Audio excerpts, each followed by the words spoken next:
L'extraordinaire richesse du plancton se mesure avant tout par son potentiel alimentaire.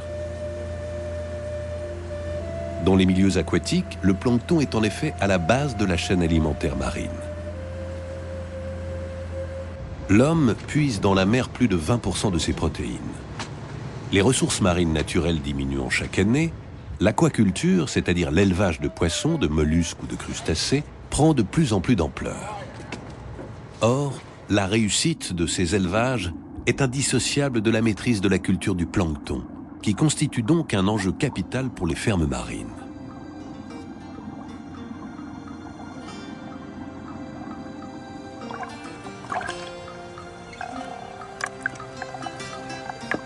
À l'agrocampus de Begmail, en Bretagne, un établissement d'enseignement et de recherche sur les ressources marines, Pierre Molot garde toujours un œil rivé sur son plancton.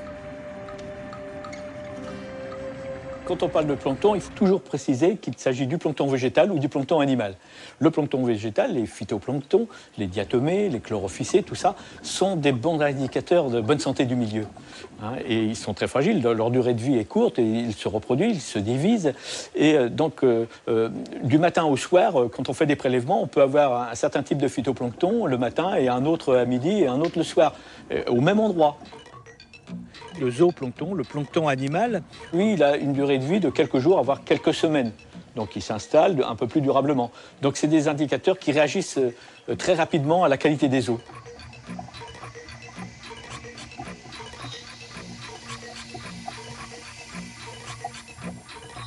L'oursin des Glénans est une espèce menacée. Sa reproduction en laboratoire implique de réinventer la chaîne alimentaire naturelle.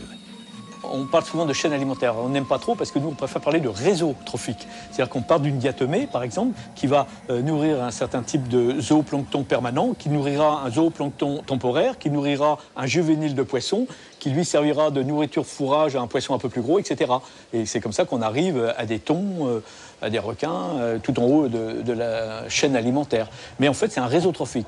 À chaque phytoplancton correspond un réseau trophique qui nous amène. Et à chaque fois qu'on va diminuer la diversité du phytoplancton, eh ben, on va diminuer ces réseaux trophiques. Voilà, des espèces qui risquent de disparaître parce qu'ils n'y trouvent pas leur compte, quoi. Comme l'oursin, chaque crustacé, chaque poisson ou chaque mollusque passe par un état larvaire appelé plancton temporaire. Il y a encore quelques semaines, ces alevins en faisaient partie. En aquaculture, les nourrir représente l'étape la plus difficile à réaliser.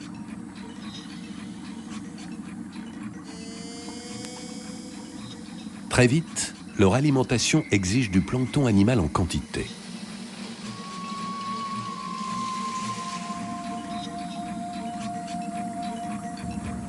Or, pour le moment, une seule espèce de zooplancton, l'Artemia, est produite et exploitée dans les fermes piscicoles. La production en grande quantité des autres espèces de plancton animal se révèle en effet très compliquée. Pour trouver une alternative à ce problème, la communauté scientifique recherche d'autres espèces de plancton animal susceptibles de se reproduire facilement en captivité. L'Institut des ressources aquatiques de Copenhague, au Danemark, concentre une partie de ses recherches sur un groupe de plancton animal incontournable, les copépodes. Dans les mers et les océans du globe, la masse des copépodes est estimée à 40 milliards de tonnes par an, soit l'équivalent de plus de 100 fois notre production mondiale de viande d'élevage. Par conséquent, en termes d'abondance et d'importance nutritive, ces petits crustacés surpassent toutes les autres espèces de zooplancton.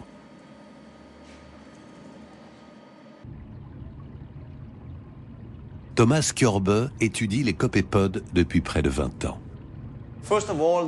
Tout d'abord, c'est le plancton animal le plus abondant de l'océan. Il représente environ 80% de tout le plancton animal. On les considère comme les organismes multicellulaires les plus abondants de la planète. Ils sont extrêmement importants. Nous possédons des copépodes en culture depuis des années. Nous les suivons génération après génération, donc nous savons les élever. Ils sont parfois utilisés en aquaculture et sont reproduits à plus grande échelle pour nourrir les poissons. Malheureusement, l'élevage intensif des copépodes est coûteux et ne se justifie que dans des niches économiques très spécifiques. Sa généralisation impliquerait des cultures parallèles de plancton végétal en quantité colossale pour les nourrir.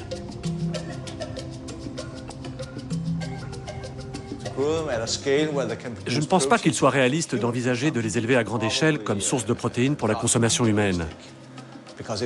Cela demanderait d'énormes volumes d'eau. Économiquement, c'est infaisable. Malgré un potentiel extraordinaire, l'exploitation du plancton animal en tant que source d'alimentation directe pour l'homme n'est pas à l'ordre du jour. Jusqu'à présent, l'élevage des copépodes est réservé à des secteurs précis de l'aquaculture, mais également à l'aquariologie, qui, pour répondre à la forte demande en poissons tropicaux, reproduit en captivité de plus en plus d'espèces dans le but de préserver les récifs de coraux. Les copépodes, plus petits que les artémias, sont utilisés pour nourrir les minuscules alevins de ces poissons d'ornement.